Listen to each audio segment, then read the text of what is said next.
What's up, guys? Welcome back to Post Pro Podcast, episode 5. Here What do we you think are. of a new intro? I like the "What's up, guys." I think it's a classic. What's up, guys? Welcome It back. has to get more violent with each one we do. Yeah. Yeah. Does it have to? Like you need to lose your The- voice immediately in episode 100. Episode 100. Oh my god! What's up, guys? Just not even "What's up." I just start screaming immediately. Stay hydrated. Yeah, you should have brought up a razor blade. Oh, I think I'm lying. I think we are too. No, I think it's Colin. It's probably me. Once I hit record, Damn. my whole screen kind of went like, it kind of like shorted out. Do you want to start it over and like Just realized redo the that. intro? Oh man, that was Yeah, let's do that. I'm always gonna move my. It was such a good "What's up, guys." I'm also It gonna really move my was, camera. yeah. What's up, guys? Welcome back to Post Pro Podcast, episode 5. We're back. The boys are back in town, and Well, okay, I'm in not. a sense. Some of the boys. The men are Yeah. back in town. The boys Men. are out of town. Well, seeing as we should still be quarantining, I don't think we should have ever left. Fine, All right, Not really that movie fun, news.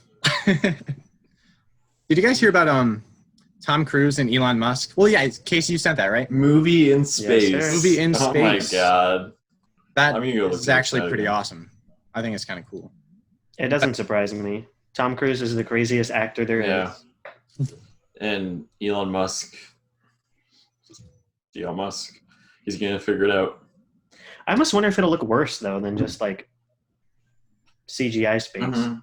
You know what I Yeah. mean? Because supposedly they say they're going to do it in the space station. The space station is pretty close to Earth, so like the visuals will look okay. I guess you'll Yeah. see Earth, Yeah. but I mean, there's plenty I of wonder. movies where you see Earth. So I don't know.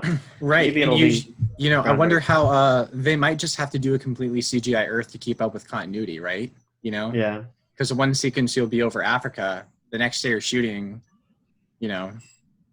yeah. could Yeah, change. damn.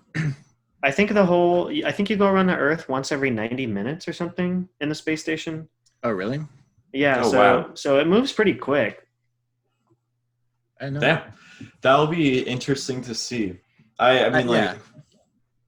what are they gonna do? Knowing Tom Cruise, it's gonna be like some action movie on the space station. Some like Yeah. engineers are trying to do their job, and then like, all right, action, and they're like rushing down the halls. I feel like it's got to be a gravity situation where like Tom Cruise is like the only cast, Yeah, you know? Because yeah, I feel like it'll be hard to really talk other actors into shooting in space. Yeah. Must Well, have been. space station's kind of cramped too. It's not like True, yeah. there's just there's not like there's so much room in there to move around. You know what I mean? mhm. Right. Yeah. Yeah. So that'll be interesting. Did you guys see that DiCaprio and De Niro are offering a walk-on role for Scorsese's new film? No, I did not No? see that. Yeah, it's every young actor's chance, apparently. Are you gonna Let's do audition? it. No, I mean, I don't live in LA. I think we should all go to LA and Yeah, I'll go to LA and audition. yeah. Stimulus One of check. us has got to get it. Stimulus check. That's a good way to use it. I think that'd be fun. Is there any? Is Go that ahead. the, the Devil in the White Castle? Is that the one? No, I thought I don't remember. Let me find it. You can bring up the next movie news while I look for it. Yeah. What were you saying, Casey? I was just gonna ask what movie it was for, if we know anything about it. Oh yeah. Oh yeah.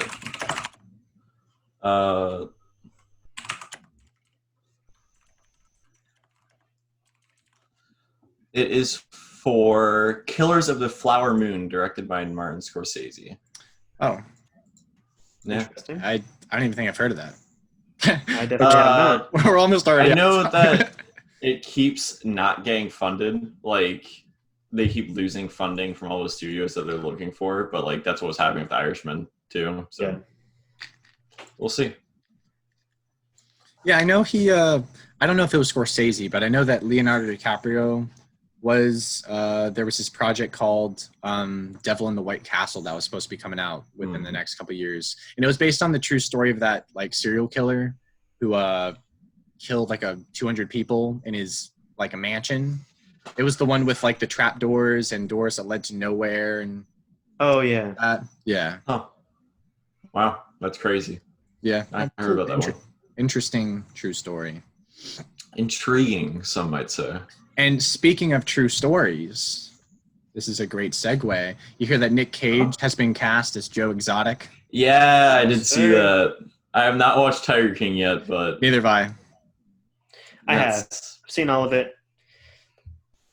I mean, I guess I sort of understand why it's a phenomenon because it's a quirky guy, it's a gay Oklahoman, you know, and we're in the quarantine, everyone's stuck at home. Yeah. Well, I get it, but it's not like it's well made at all or anything. Well, I feel like that's part of it, right? Like the person who found that story was like, it's so incredibly like amazing that they need to make it as accessible to everyone as possible. Because like if they do that, then it's getting to be the next big thing. As you saw, it is the next big thing. Well, it's weird because it's almost like a documentary in a documentary. Yeah, from what I've seen, following a crew. It's weird, and then like the middle crew, the one that you see, they end up like losing the footage. Spoiler alert: the documentary never happens. But the documentary of the documentary is Tiger King. That's wild. I literally know nothing about it. It's definitely it's something to watch only if you've got nothing else to watch. That's what I'll say. Yeah, that's about what I've heard too.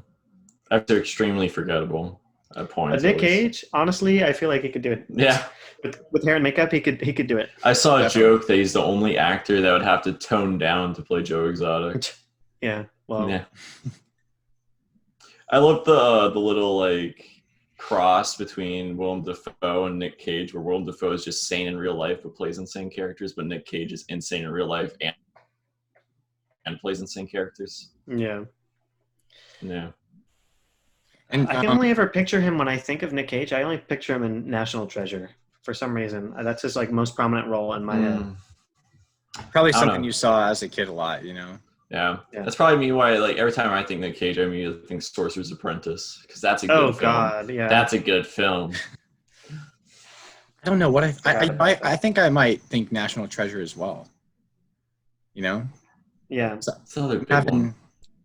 I'm having trouble even like thinking what other like big stuff he's been in that I've seen. He was Ghost Rider. I never saw. Yeah, I watched that one while I was a kid. I mean, that's the thing. He hasn't been in that much big stuff. He's just, you know, after his big up and up, he fell off really hard. Yeah. Did you guys? Yeah. Taika Waititi is directing the next Star Wars film. Yes, sir. Yeah. I'm excited about it. Co-written by the co-writer of 1917. Oh yeah, I didn't know that. Yeah. Mm-hmm. I think it's gonna be good. I mean, Jojo Rabbit was probably my favorite movie of 2019. It was up there for me. It was easily top 10. And 1917 was a movie that I thoroughly enjoyed also. So yeah. It could be really good. I mean, I definitely don't think the screenplay was the highest part of 1917, but I'm still looking forward for it. I mean, I'm sure all of us have talked Star Wars till we're blue in the face, but I think with Taika Waititi, if they do something, if they just get away from the Skywalkers, like I don't care about this timeline anymore. It's over, done with. Stop milking it. If they go somewhere else, it could be really good. I agree. Do you think that Taika Waititi will like bring his brand of comedy along, like he brought into Thor, or do you think he's going to walk away from that? I hope so. I feel, well, at least I'm hoping. Well, actually, then again, never mind, because Kathleen Kennedy disappoints me daily. So yeah. What I was going to say is I'm hoping that she learned her lesson from episode 9. 8? Okay. Well, see, but that's the thing. If you give total creative control to someone like an 8, it could flop. But then if you do the corporate, you know, Disney Star Wars, like episode 9, people also don't like that. So there needs to be I also think that was Rian Johnson trying to do his own thing, because I actually liked episode 8 quite a decent amount. I haven't rewatched it in a while, but when I first saw it in theaters, I liked it a lot. But I definitely think it was also Rian Johnson wanted to do his own thing that was less Star Wars, right? Because I feel like if Last Jedi was not included in this little universe that everyone so like loves so much, then it would have been a beloved film. If it was like its own little canon tied into Star Wars, because the whole here we go talking about The Last Jedi, the whole like for me, the worst part of that movie is not. It's not him being creative and making a different film than the rest of the Star Wars movie. It's the fact that there's just like there's things in the plot that just don't make sense. I mean, Holdo, she's stupid. The whole Finn and Rose and Poe, their entire storylines were useless. It goes back to the thing where we talked about like avoiding expectations or like averting expectations. You know? Yeah. I think he was too focused on that and and just got in the way. But going back to what you're saying, Thomas, like Taika Waititi's source brand of humor. Brand of humor. I don't know if that would like translate well in the Star Wars movie. I definitely think it would translate a lot less than he was like able to bring it into like Thor, like Ragnarok. Yeah. But I definitely feel like he could make have like those elements in it still. Well, obviously wouldn't be doing the Shadows or Hunt for the Wilder People, but it still is a Taika Waititi movie. Right. No, I see what you're saying. But like the I think the next series in Star Wars is rumored to take place during the High Republic. So I feel like that's going to be more serious, more serious toned, era. Yeah. Well, did you guys? I mean, Colin, did you watch The Mandalorian? I still haven't seen it yet. No. Okay, so the last 2 episodes, I believe, at least one of the last 2 is directed. Last one was with TD, yeah. Okay, right, yeah, okay, yeah. There's definitely those moments in there that he brings his humor, and it doesn't feel out of place. But I mean, that's The Mandalorian. It's a totally different project than the big movies. Yeah, sure. Yeah. I feel like it could work. There are definitely those moments that you could put in instead of taking it so seriously or having like a Jar Jar. Because even Jojo Rabbit's very toned down compared to his other films. Yeah. Like Jojo Rabbit's more drama than comedy, I'd say. But even though it was toned down in that way, I thought it was still one of the funniest movies. I mean, for me. I agree too. I don't think it was my funniest movie of the year.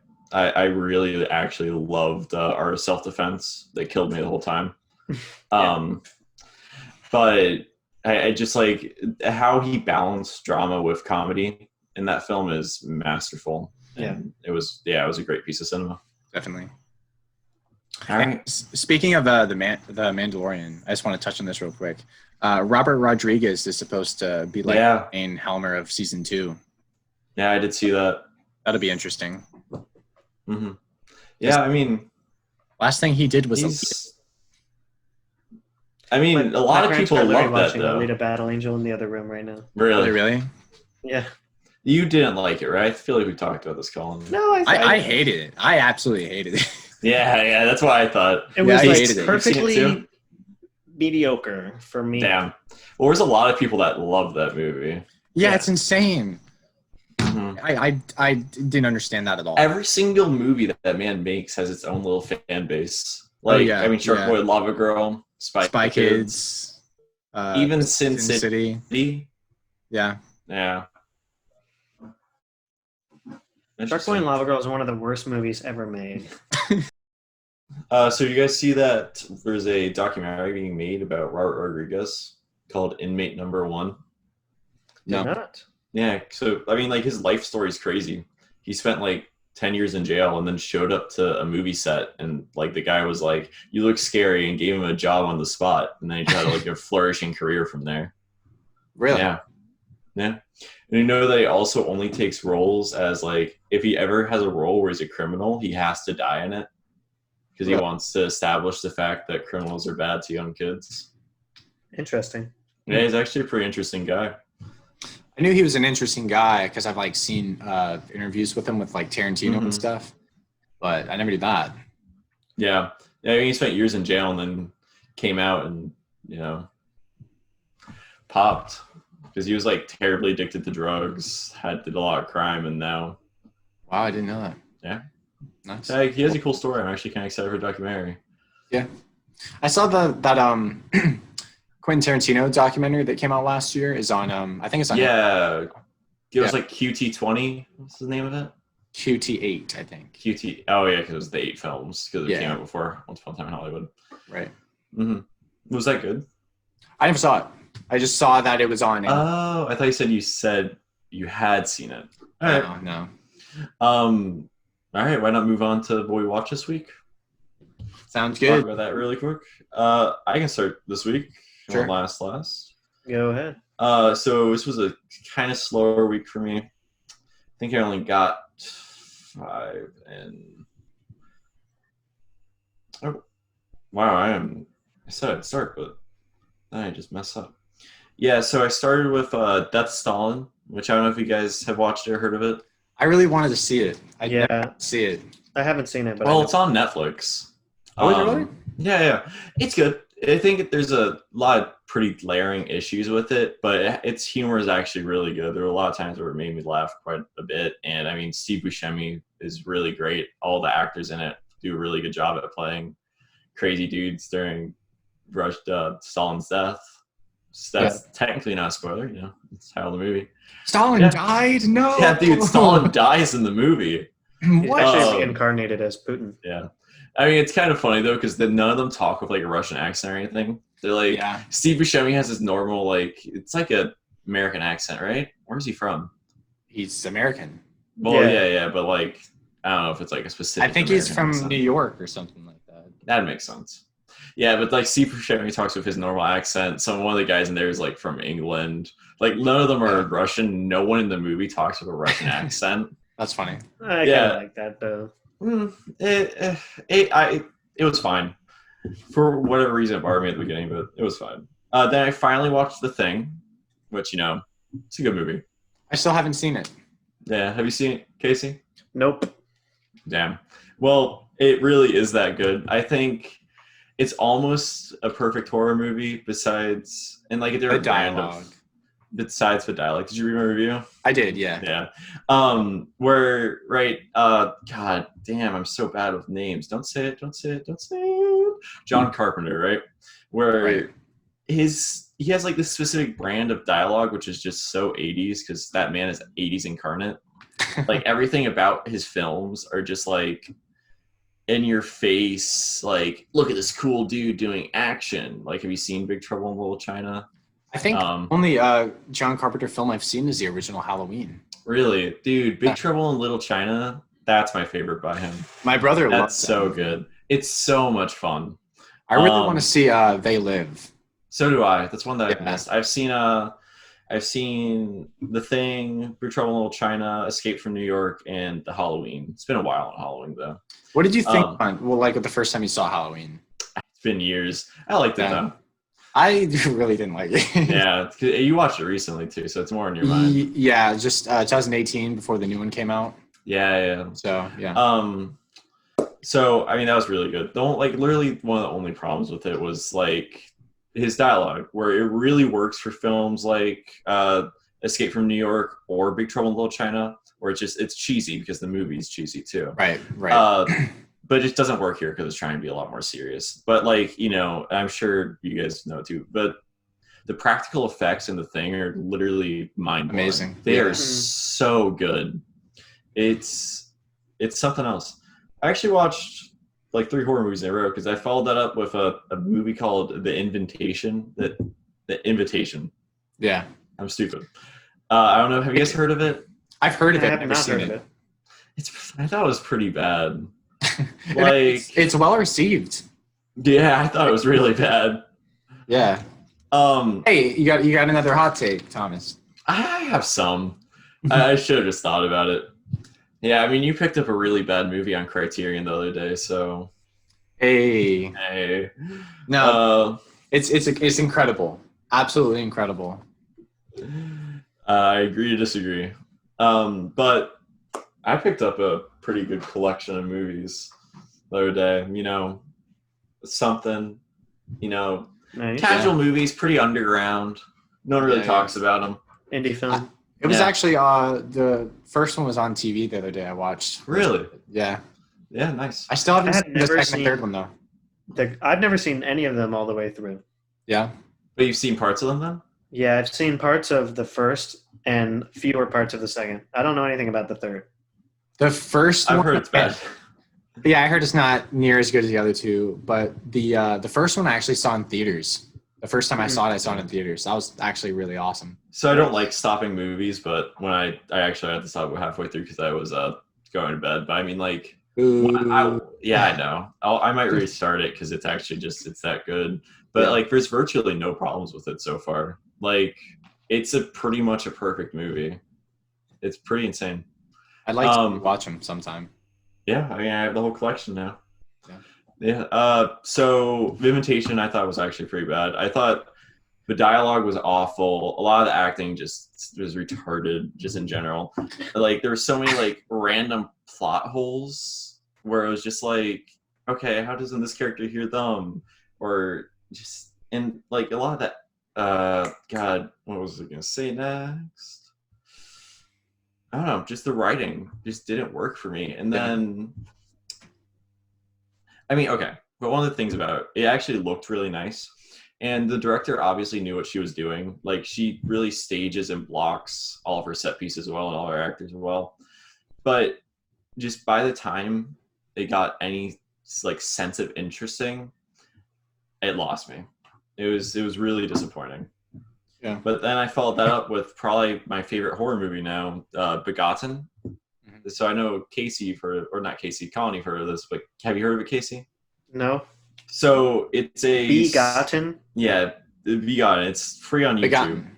But it's really strange, and you can say the story. So I actually hadn't heard anything about it, but it's this like snuff film from 1989, where it's just like it's just so ominous and so you just don't know anything. Where you're scared in that way, right? And like the actual sound design in the film is so well done that it's horrifying. Like, there was never a point where I wasn't afraid. Okay. Yeah, it's not a snuff film though. Yeah. That'd be illegal. Oh. Snuff films, people die. It's trying. It's trying. I wouldn't be surprised if someone killed themselves on set of that. Oh my god. It's crazy.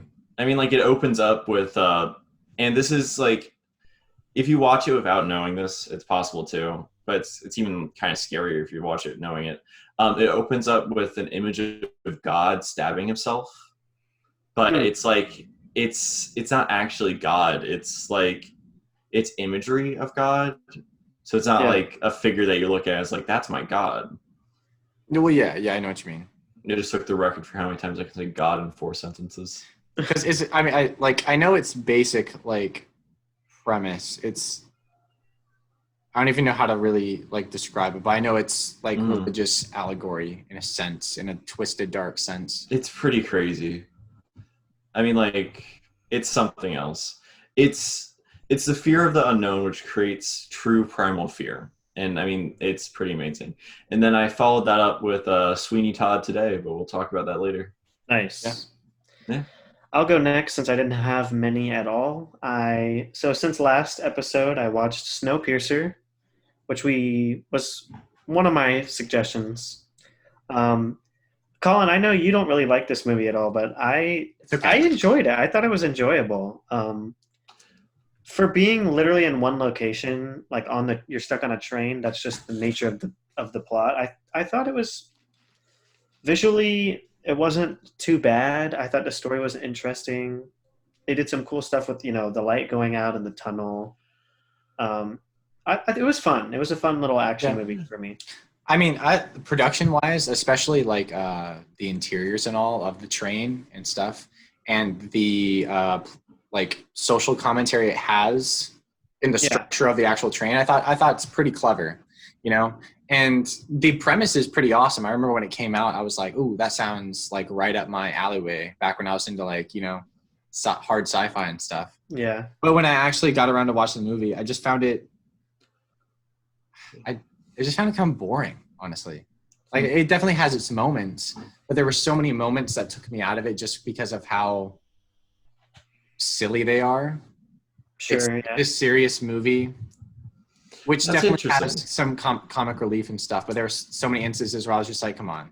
So does that not apply for something like Eagle Eye? I haven't seen it, but I know you're talking about it and how you liked it quite a bit. Yeah. No, I think it does. I think it does apply. Although, like, You think it just works better there? I think it works better in Eagle Eye. Yeah. Yeah.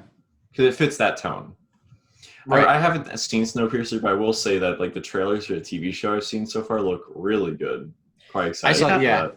I have not watched anything about the TV show. I'm assuming It it's gonna looks be pretty good. cool. It seems like it's a Netflix original, right? I thought it was FX. Oh I don't yeah. think it's Netflix. Yeah. Okay, maybe it is FX, but it seems like whatever network it's on, it seems like that's going to be their show. Netflix does have the new show written and I think directed by Greg Schmer, I think is his name, the guy who did The Office and Parks and Rec. Yeah. No idea. It's Surprise to me. called Space. It's Space Patrol, starring Steve Carell, Ben Oh, Schwartz. I heard of that. Yeah. It looks pretty funny. Okay. I mean, haven't like- seen anything, but I heard of it. Yeah, I'm not the biggest fan of The Office, but I love Parks and Rec. So I mean, I'll watch it. I barely like seen any of them. I've seen a handful of episodes of both of them. Yeah. All right. Well, after Uh, Snowpiercer, I watched Pirates of the Caribbean, the first one. Curse of the First Black one. Pearl. Yes, 2003. Upon rewatch, none of my opinions really changed. I thought it's a fun little movie. You know, for being in 2003, the skeleton people they look pretty decent. Yeah. It's kind of long, like it's 2 hours and 20 minutes. It drags a little bit in the middle, but I think overall, it's got quippy one-liners. It's got the action scenes. It's got everything. It's fun. Yeah, it's weird when looking at Johnny Depp's filmography and like what he's got nominated for an Oscar for. It's like he gets nominated for the movies that you don't expect an actor to get nominated for. Yeah, Like he's nominated for Curse of the Black Pearl and he's nominated for Sweeney Todd, and neither of those would I expect to be Oscar-nominated roles. He's good in both of them, but not what I expect the Academy to look at. That is Yeah. surprising. You'd think maybe like for something like Fear and Loathing in Las Vegas. Yeah, No. yeah. That would, well, what was that something like movie, that. Transcendence, where he like puts Yeah. his consciousness in AI or something? Yeah. apparently he hated doing that movie though. Well, it wasn't very good. Yeah, it Yeah. wouldn't surprise me. Kind of sucked. I'm looking up what his Another movie other that- Oscar was for. Oh yeah, and then his other one was for Finding Neverland. Oh, Yeah. okay. Well, after that, I watched Sweeney Todd, and those are the movies I've seen since the last episode. So you watched 3 movies? Well, watched some more TV also. We watched some Black Mirror. Nice. Nice. Those count as Yeah. movies. They're all in Letterboxd. Yeah, they are actually. Oh, they are? Sick. Yeah, all of I them. gotta drop my reviews. Which one? You have, What's your favorite so far? yeah, I was about to say that too. Well, I've seen all of seasons 1 through 4. They're all like a lot of them are good, but they're just so different. It's hard to compare. I really like the Star Trek spoof one, like the USS Yeah. Callister.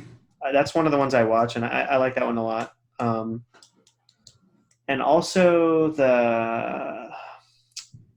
how do I describe? She's like in a she's like in a TV show or something. She's like running through the woods, and everyone's just like filming her. Oh, White Bear? Yeah, that's it. Yeah. That show has a cult following. Maybe not cult, but that show has a hardcore following. There's some people that like adore definitely. Oh yeah. Yeah. I mean, it's good. it. Yeah. Like, I don't think they have an outright bad episode. They definitely have some not good ones. Did you guys like Bandersnatch? I really did. Bandersnatch, I actually thought it's funny, Colin. I disagree. I think it was worse than all of the episodes. I thought it was fine. I It was actually enjoyable. enjoyed it. I enjoyed it. It actually took 2 hours out of me. Like, I mean, I got every ending. Yeah, I don't know. I do It's really cool because like it's interactive, but it's like mhm. that didn't make it good for me. I do really like the one actor in it who plays the really good video game designer. Will Poulter. Yeah, Will Poulter. Yeah. He's also in Midsummer. Right. Yeah. Oh, famous for Narnia, The eyebrow guy. Yeah. Don Shredder. Well, I like him a lot in Midsummer. I think he does a good performance, even if he's just playing a douchebag. You know, I think the first movie I saw him in was We're the Millers. Yeah, he's Oh, in shit. That's why I always think of him. Eyebrows guy. Yeah. All right, Colin, on to you. Yeah, on to me. Oh, I wanted to say I think my favorite episode of Black Mirror is Pilot. The one where he, President one. yeah, the pig.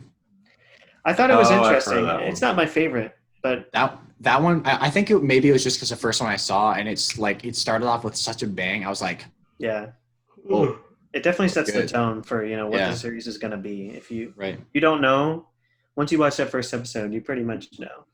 yeah. So I too had a rather slow week. I only watched 7 movies.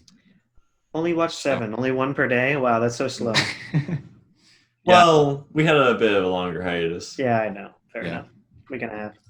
So I finished up the Middle Earth series, watched the Hobbit movies, Oh, and I'm missing Sebastian again. yeah, I know. I wanted to talk to him about these movies because he's a big Lord of the Rings fan, but he hates the Hobbit. And so He does hate them? yeah.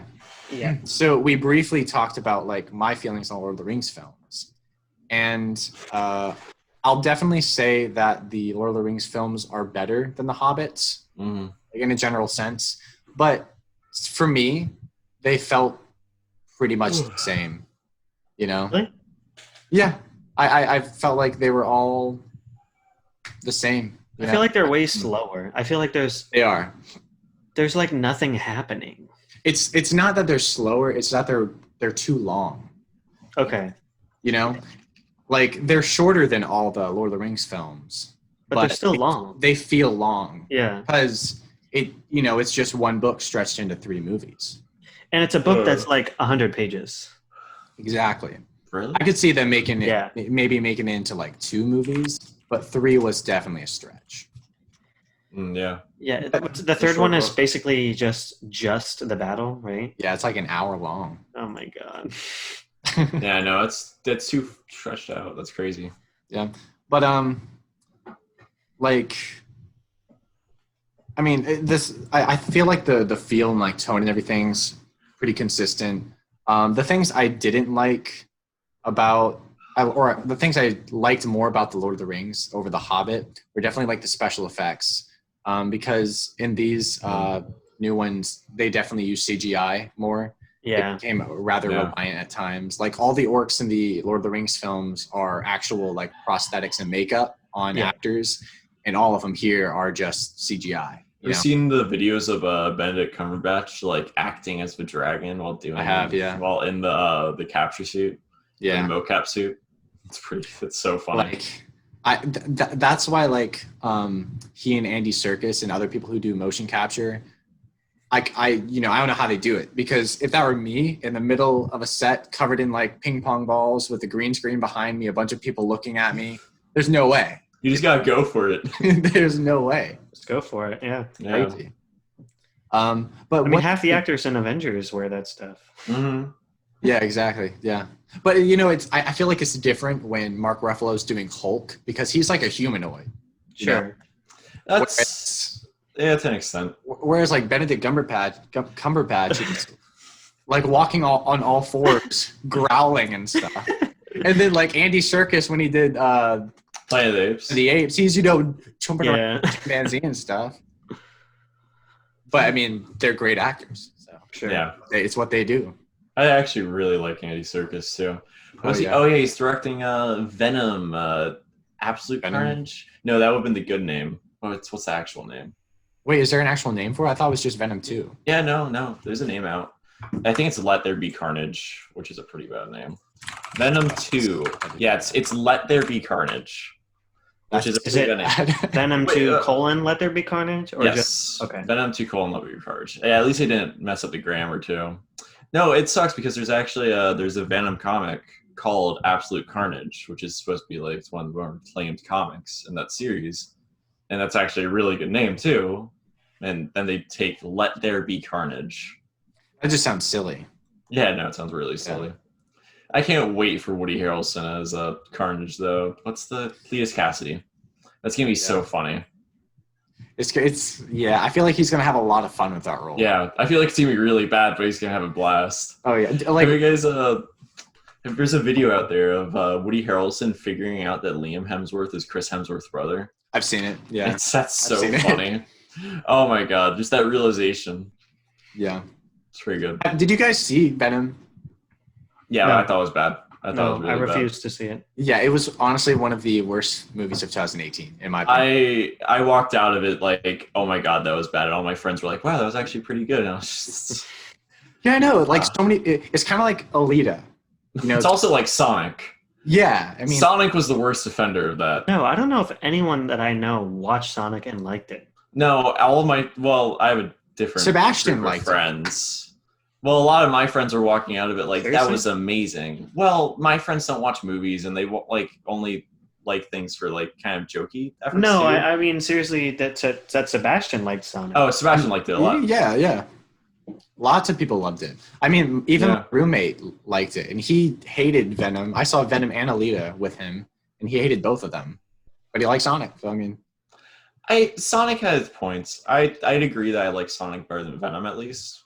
I think there are some solid jokes in Sonic, but there's this idea in humor or in a lot of comedy that's like kind of plaguing a lot of comedies in general right now, where it's if you take a joke like Fortnite dancing or the dab, right, it becomes super outdated really fast, and it's outdated comedy.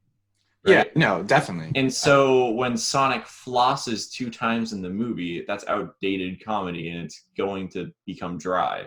And in and Yeah. of itself, it's less funny than an actual joke, unless you're some little kid that's flossing in their bedroom. Exactly. Well, it was never funny. Like- That's the problem. Mhm. It, Well, was yeah, never, it was never in season. Yeah, Well, it's in season But- for the target audience, but just in 10 years, it's not even in season for that. exactly. So people like kids 10 years from now, when Mhm. dabbing has become extinct or flossing has become extinct, they'll look back and like, what the heck is What's that? that? Yeah. Their dads are watching the movie with them. It's just like, They're like, ah, I Sonny, remember that. You have no idea. Oh man, Yeah. that would be the day Where when did we trail that off from? Venom.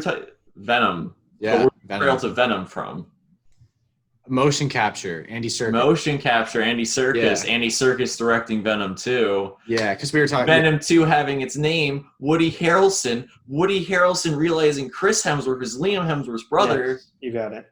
Yeah. Yeah.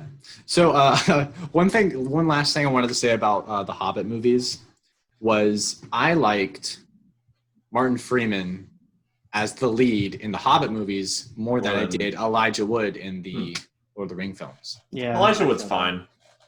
Yeah, he's not a bad actor. I just felt like Martin Freeman, like He's definitely a Bilbo, better leading man than Elijah yeah, and Wood. I felt like forgot. Bilbo was so much more of a character too. Yeah. There's another movie I watched. I forgot. Oh, shit. What is it? I have to I start don't- over. Must I don't be mean to pretty cut bad you then. off, Colin. Are we done talking about The Hobbit? Go ahead. No, Yeah, go yeah, ahead. we're good. Okay, you mentioned Elijah Wood, and it just reminded me. I watched Deep Impact from Nice. 1998. Yeah. Getting onto Letterboxd. I did not put it on Letterboxd because I forgot. That No, I I'm just looking up the movie.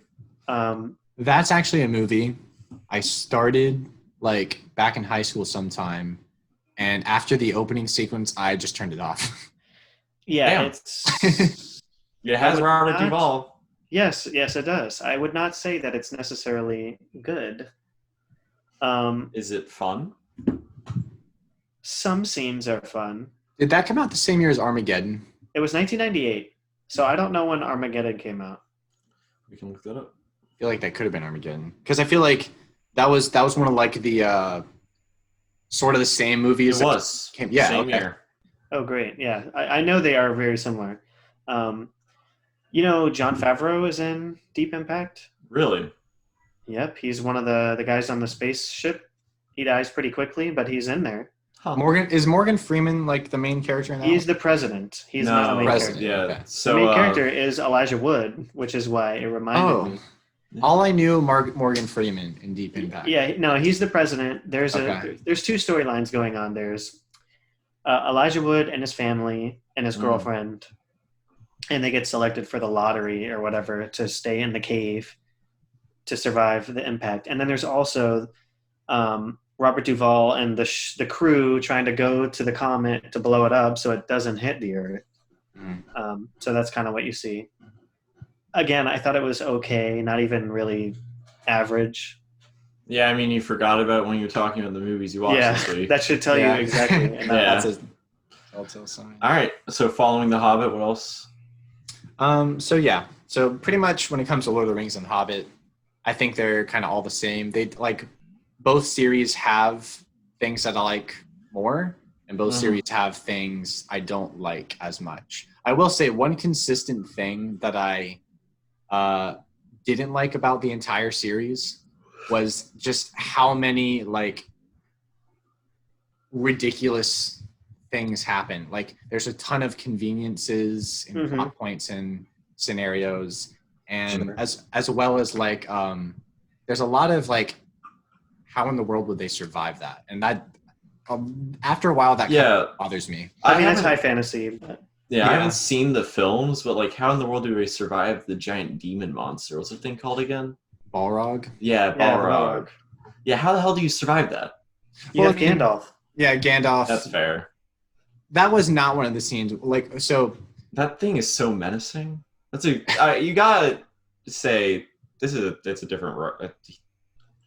Jackson didn't write it, but just the whole lore of Lord of the Rings is fascinating. It's definitely interesting. I just it's like well-built world. Sure, yeah. It's just a little hard to get into had you not like read the books. Yeah, I think, you know, as an outsider, especially having not seen it, you know, until you're 20 or something, I could see why it would be like, huh? This is what everyone loves. Yeah. So I feel like maybe if I had seen them when I was younger and maybe gotten into it earlier, done the research. There's a lot of movies that I watched and I was like, if I just watched this when I was young, I'd adore it. Well, here's a question I have for you, Colin. What did you think about the music in Lord of the Rings / The Hobbit? I thought it was great. I really liked the music. Okay. Yeah. Because I know, a lot of people generally consider it like really good. I don't think he won an Oscar. Did he win Oscars? Let me look it up. Who probably did the because one of them won 9 Oscars, I'm pretty sure. Well, the third one won 11. Oh, won 11? Yeah, I'm pretty sure. Yeah, it was like everything besides acting Oscars, right? Something like that, yeah. Yeah, Howard Shore won for Fellowship. Okay. And then I'm seeing if he won for any of the other ones. They also got Best Original Song. Really? Wow. May It Be got nominated, so the song for Fellowship was nominated. And now my internet's being slow.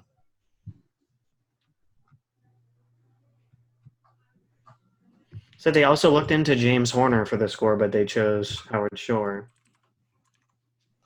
Yeah. All right, well, my internet's being slow, so... Oh, wait, no, just... So Howard Shore won 3 Oscars. Apparently he did the music for the Twilight Saga, too. Yes. Yeah, so he won every single year for Lord of the Rings. Oh, no, so he won for Fellowship and won for Return of the King, but he won twice for Return of the King because he also won for Into the West, the original song. Okay. Oh, and he was nominated for Hugo. Hugo's music is good. He deserves that. So there was one particular scene I just wanted to mention. It wasn't necessarily like an example of how in the world did they survive this, but more so in the like, this is so stupid, why is this happening, you know? There's a scene, I think it was the second Hobbit movie. Yeah, Desolation of Smaug. They're like... Smaug. Yeah. The Desolation of Benedict Cumberbatch. Yeah. Smaug. They're escaping like the elf city or whatever, and they're in these little barrels going down the river. Oh, yeah. They're getting attacked by orcs. Yep. And so Orlando Bloom and Evangeline Lilly come to save them with their bow and arrows and stuff. And there's this shot where Orlando Bloom jumps. He does like a front flip off of a rock, jumps from like atop 3 heads of the dwarves while they're bouncing in the water in the little barrels. Yep. Like a backflip. And bow and arrows, like 3 orcs, lands on his feet. And I was just like... To be fair, it's not just you that finds that stupid. Those movies are not that well received. Yeah, I know. And those were definitely like more blatant in their ridiculousness than certain instances in The Lord of the Rings. But I still felt like some things in The Lord of the Rings were like, yeah, that's stupid. Yeah. No, I get that. Yeah. All right, what next? So after that, I rewatched Jumper. Nice. and it was a lot worse than I remember. Hayden Christensen, right? Hayden Christensen, yeah, and Samuel Jackson's in it, and Jamie Bell's in it. Nice.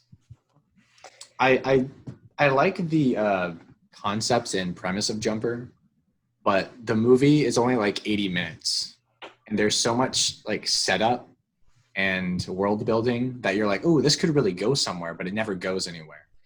I remember. Well, I don't remember. I was going to say I remember it being forgettable, and I watched it. I think I've only seen it once. I watched it in the theater and then never thought about it again. Probably. Yeah. I saw it back in like high school or middle school, Mm-hmm. and I remember enjoying it, but One of the just enjoying it. so the guy who one of the writers on it, because there were 3 writers. One of the guys who wrote it was the writer for Fight Club, Oh, Jim nice. Ulis. Yeah. Cool. This guy wrote quite a bit of the X-Men movies and Sherlock Holmes, and this guy just a Jumper.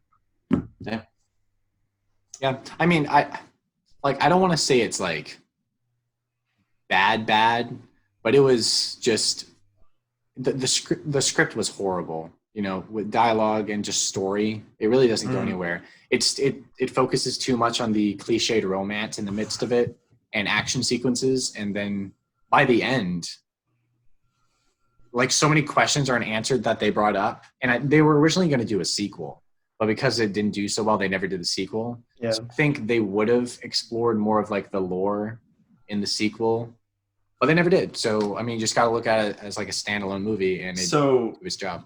Yeah. thinking about like the fact that one of the Fight Club writers was on it, I'd love to read the original Fight Club script before it even got handed to Fincher, because I wonder how good that was. Because when you look at the writers for Fight Club, they're really not really like acclaimed writers.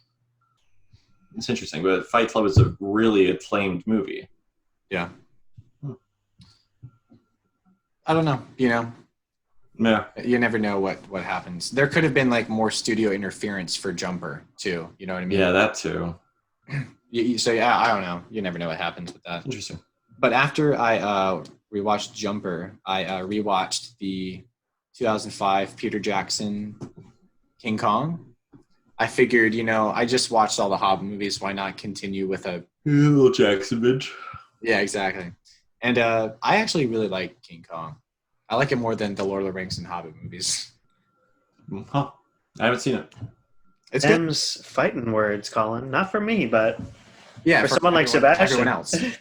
It might be. Do you know He's if screaming as he's watching it. do you know if he likes the King Wow. Kong remake? Wow, that is long. I think I think he does because I remember him. He talked to Nathan about it, but definitely not as much as Lord of the Rings. Sure. Yeah. I mean, it's 3 hours, like 7 minutes, something like that. Yes. Yeah, 187, so 3 hours, 7 minutes. Yeah. Almost the Irishman level of length. It's missing 23 minutes, and it'd be there. But I mean, I think it's really good. It definitely has its moments where like the CGI hasn't aged too well. And same with like the Hobbit and Lord of the Rings films. There are some instances of like how in the world did they survive that kind of bother me. But I think it's really good. And for a 3+ hour movie, I think it's really well paced and doesn't really waste any time. Yeah. Yeah, that's good. And then after that, I rewatched 1917 for the 3rd time. I saw you gave it a. I saw you Yeah. pumped it up to the 5 out of 5. You know, I showed my parents this time, and they both thought it was really good. But I was just like, after seeing it for the 3rd time, I was like, might as well just bump it up to a 10 out of 10. That's crazy because as I kept watching it, it kept going down for me. Oh, really? Mm-hmm. It didn't really have that much rewatchability. It's like the first time, it was definitely the best, right? I didn't know about the story, watching cinematography. The second time I really paid attention to cinematography, I really appreciate that. But by the 3rd time, it lost me. It didn't really hold the value. Which, I mean, it's definitely a great film, but it just didn't capture me as much as it did for a lot of other people. Sure. Yeah, I can definitely see that.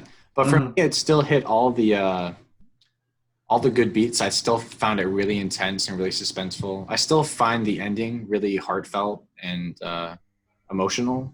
The ending's probably one of the best parts of the film, yeah. Yeah, and this time especially, maybe seeing it on the smaller screen helped me see more of the nuance and little subtleties, Maybe. certain actions and stuff like that. Because there were things I picked up this time that you would, I think, overlook you the first time or whatever. And so it was I really enjoyed it.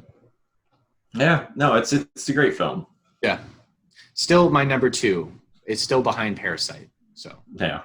Wait, so with Snowpiercer, does that mean that, or a Snowpiercer TV show? I mean, I remember they were talking about a Parasite TV show. Is that HBO still going? They're doing a mini series. Yeah. Yeah. I know it has a Hulk in it, man. Damn it. Hulk, Mark Ruffalo? Yeah, Mark Ruffalo was cast for it somewhere. Was he? Interesting. Yeah, I remember, or at least there was talk about it. Is Bong I remember Joon-ho reading an doing it? article. Yeah, that's what I heard. I heard he was directing it. Oh, Interesting. is he really? I didn't know that. I mean, So I maybe read his- it somewhere. I thought he Second was thing in like English. producing or consulting or something like that. Yeah, I know he's at least on the set or something. Okay, well, that's Oh, great. yeah. And so then after 1917, I watched Sweeney Todd, which we will And do in just a minute.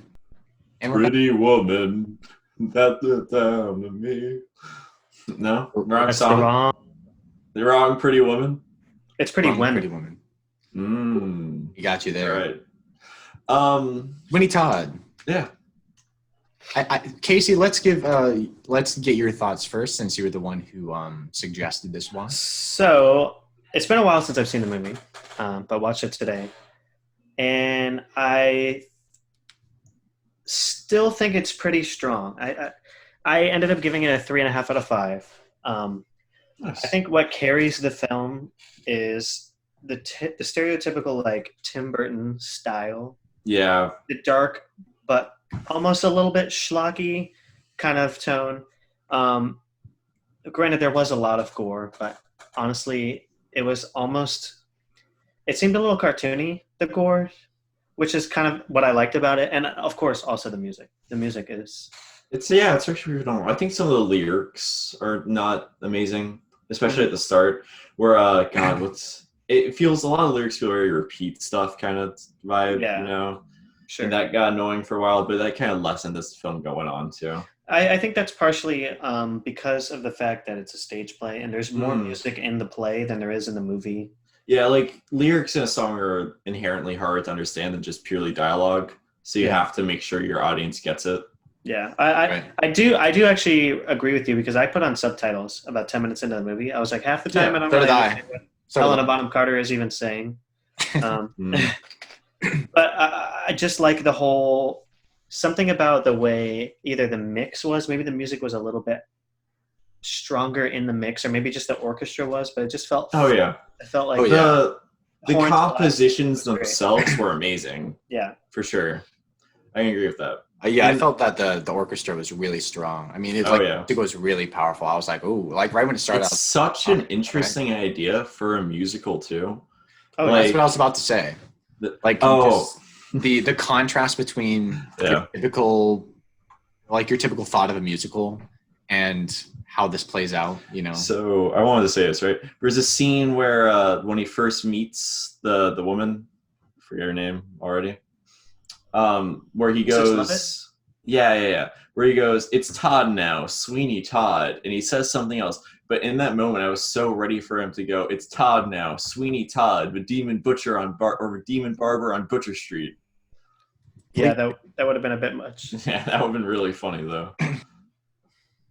Yeah, but I mean, what you were saying about the production and aesthetic that Tim Burton brings. I mean, obviously it's great. He's a really great visual storyteller, Mhm. and I really enjoyed that the opening credits, the animation. You know, Yeah. it was exaggerated, but I was like, I don't know, I really liked it. I really didn't like the blood. It was just off-putting for me, and not in the sense where it like made me feel like grossed out. I didn't like how it looked. It was like the fake blood Yeah. look. You didn't like that. Yeah, well, I mean, I think that was the point because it Yeah. framed to be that way in the beginning. Mhm. But sometimes the point doesn't really make it for you, you know? There's Sure, also no, yeah, I that get what you're saying. scene when Sweeney Todd, aka Benjamin Barker, finally decides, The You Demon know- Barber on Fleet Street. yeah, Mrs. Lovett can no longer, talk him into not killing everyone. That Mhm. scene where the camera's like just zooming through the streets and he's like yelling at random people. Yeah. I loved that. It's That it's definitely a is fun cool, movie. yeah. I definitely felt- think. Go ahead. I felt like the CGI work and more like fake look of certain things Yeah. enhanced the visual style here. You know what I mean? Like that opening and like those CG simulated zooms through the city. Yeah. I felt like that just fit the style and aesthetic they were going for, and I appreciated it. Yeah, I thought it I see looked that. cool. I think that at the start there's too many songs, right? It I did definitely take me think- a while to get into it. I definitely, it's a musical, right? There's going to be music. And, Yeah. you know, when you see a musical on the stage, when you actually see a play, it's just song after song after song after song. And it's like this here, but I would just loved more time for actual, you know, regular development. It might be me not being the biggest fan of musicals in the world, but that's just my take. No, that's fair. I mean, it's a valid opinion to have. It's a film, so. Yeah. I think the biggest thing for me was it did feel kind of slow at times. Like it wasn't really going anywhere. I can see I that. don't know. Or maybe it felt long to me. I felt like it was a little too long. I did lose I just lost a bit of, I was just, there were certain moments where I was like, okay, what are we doing? Yeah. You know, I did like the twist too at the end, but I definitely think that they could have pushed more towards that than just having this hobo woman with little parts. I was actually able to figure that out. Like Really? not super early, but like in the I don't remember what exactly what sparked my oh, that could be something, And then when it was revealed, I was like, oh, I was right. It still was a shock. It was a good reveal. Well, it's interesting because this is one of the things I want to talk about last week when I was talking about how there's a lot to say about the music. You could actually listen to the music with just the music, and if you know, in hindsight, it's much easier. But if you know what you're listening for, it'll spoil the movie. In the opening scene, you hear these it's flute, and it's like these little almost sung bird lines in the flute, and you never hear flute again in the entire movie until either you're seeing Joanna, and there's that whole scene where she's next to a bird cage, and she is a bird in a cage looking out the window. Mm-hmm. That's obvious. And then when you see Hobo Woman, you just hear you just hear the flute, and it's like, huh, okay, there's a connection. What's going on here? And maybe you subconsciously are thinking that. I don't know, Colin, because you haven't seen the film, but maybe you were. Maybe I'm not sure.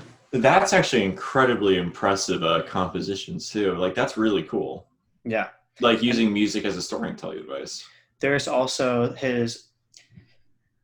the Sweeney Todd Madness theme, which is just this one measure motif that gets played over and over. It's like the menacing bum bum bum bum bum bum bum bum. Yeah, and it keeps going.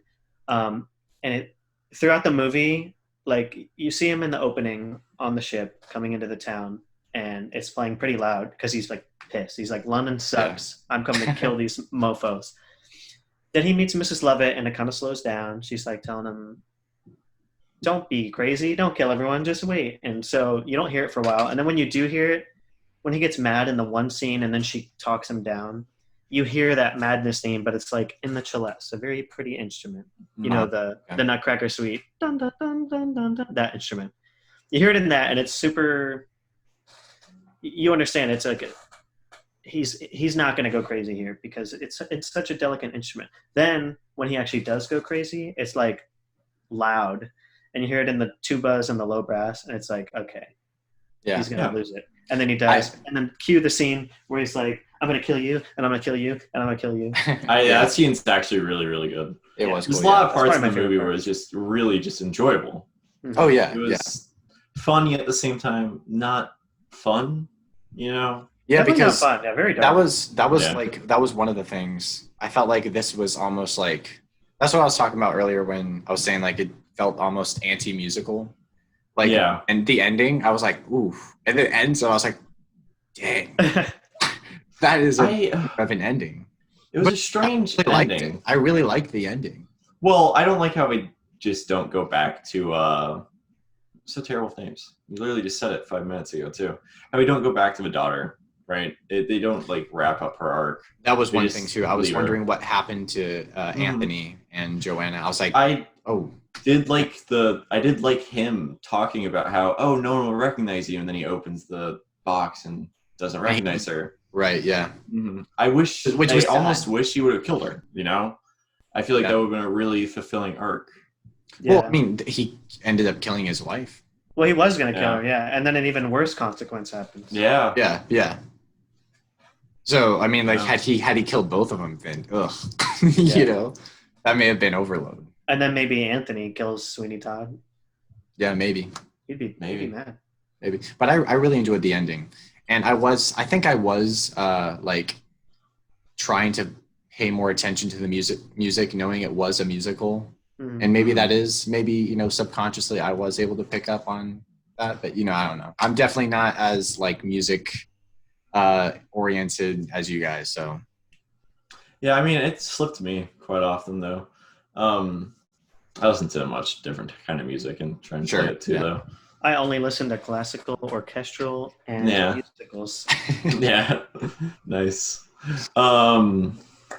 Yeah, it's good though. It was actually really, really enjoyable. it was good. Yeah. I wasn't blown away or anything. Like I said, some of the pacing and length for me I was, definitely think it's had some glaring issues, but it's a good film.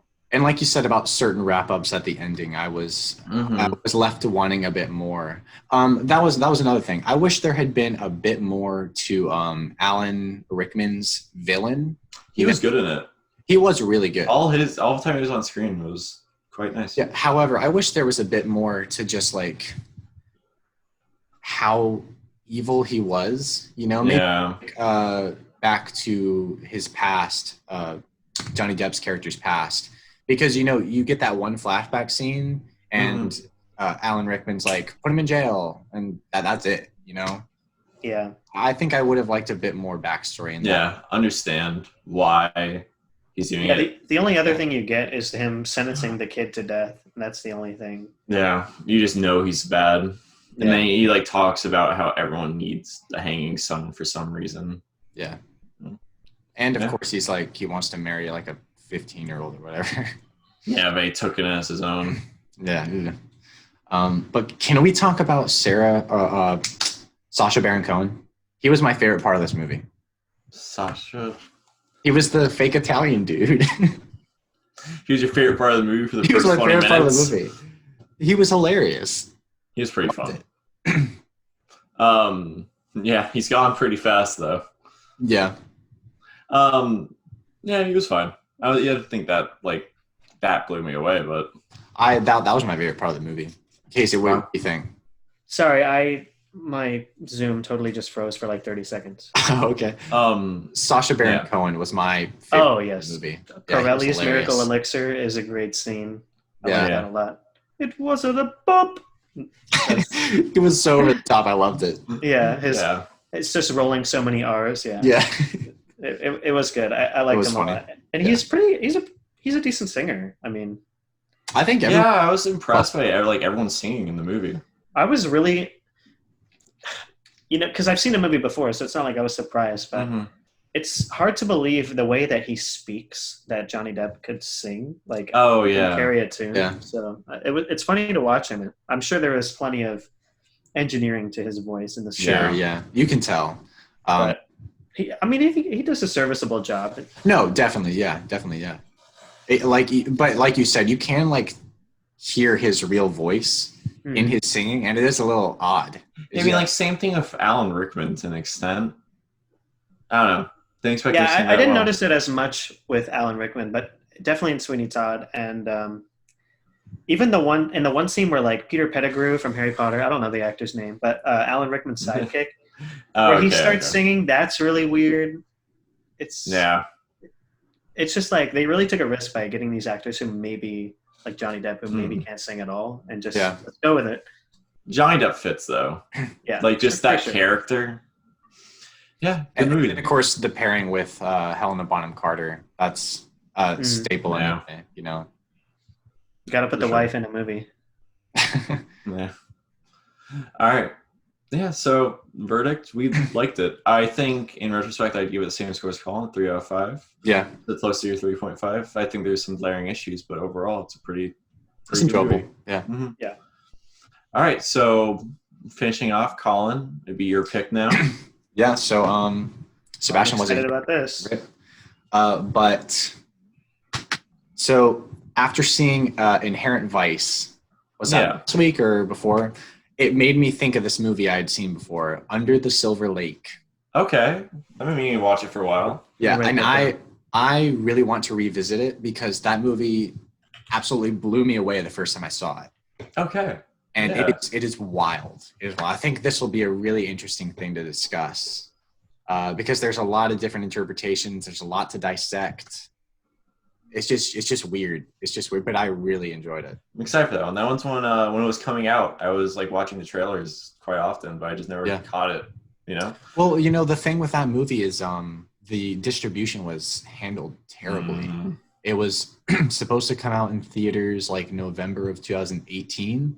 And then it got pushed back to April of 2019. And then it just never really happened. I think it Wow. got like limited release in like the big cities. And that was it. Well, that sucks. Yeah, Interesting. it does suck. Well, this I've will be never heard fun. of it. I see it's distributed by A24, and I Yeah. see the little description here. American neo-noir black comedy conspiracy thriller. Yeah. I don't know what to expect. It's supposed to be Oh, interesting. it's so good. It's Another one to add to my A24 list. After this Yeah. one, will be at Yeah. 22. Have either of you guys seen It Follows? Yes, I like It Follows a lot. Unfortunately, Same director. I Same have director. Really? Oh, that actually helps me out because a lot of the best parts of It Follows are direction. Mhm. Yeah. Yeah. Well, the cinematography in this movie is excellent. Stunning. Yeah, it's really good. Wow. I'm actually really looking forward to this one. Cool. And this may be one of like my favorite Andrew Garfield performance. One of your favorite A24 movies? Maybe. I don't have a list like you do. I'd have to. Yeah, I'm so really into maybe. A24. Yeah. Yeah. Do you think you have a favorite one off the top of your head? Hereditary. No. Hereditary might be up there. Yeah. No. I'd have to look at a list. I can't remember all the A24 movies. I've seen well- way fewer than you guys, but I know that I like Hereditary a lot. Hereditary is a really good movie. I think it's in my top 5.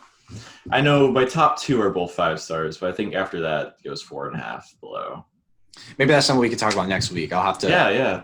look. Let's all think about the A24 list. Yeah. All right. Post Pro Podcast. Episode 5. Yeah. Episode 5. Signing off. All right. Subscribe, notification bell, turn it on. Yeah. Oh, yeah. Don't forget to like, comment, subscribe.